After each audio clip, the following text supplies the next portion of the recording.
qu'on peut réellement construire un gouvernement africain sur la base d'un découpage qui, historiquement, est déjà faussé. Moi, ce que je voudrais juste rappeler dans le cadre de cette discussion, c'est qu'il ne faut pas oublier que l'Afrique a émergé dans l'histoire de l'humanité avec un projet d'union. Le nom précis, c'est le Sématawi.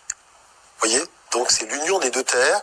C'est un roi qui est venu du Soudan, qui est le roi Narmer, qui en 3200 a dit « Nous allons unifier les peuples de la vallée du Nil ». À partir de là, apparaît le premier gouvernement dans l'histoire de l'humanité, avec le premier ministre.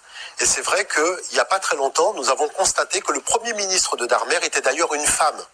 Puisque quand on voit la palette de Narmer, le Djati, c'est une femme. Vous voyez, nous sommes en 3200 avant l'ère chrétienne. Et c'est cette femme qui va organiser, je dirais, le gouvernement pharaonique. Et qui va créer ce qu'on voit aujourd'hui dans les gouvernements les plus modernes en Occident. Donc, cette idée d'union n'a pas pu être réalisée, par exemple, en Europe, puisque les cités de la Grèce antique n'ont jamais pu s'unifier. Au niveau du Proche-Orient, ça a été la même problématique. Vous voyez, il n'y avait pas cette possibilité d'unité. En fait, l'idée d'unité est une idée très tardive en Occident. Très, très tardive. Mais mieux appliquée, parfois.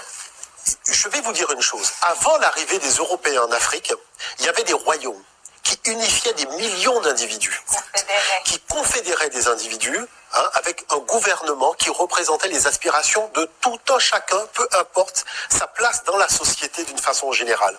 On parle, par exemple, des problématiques de la faim. Ce sont des problématiques qui étaient inexistantes en Afrique noire à cette période.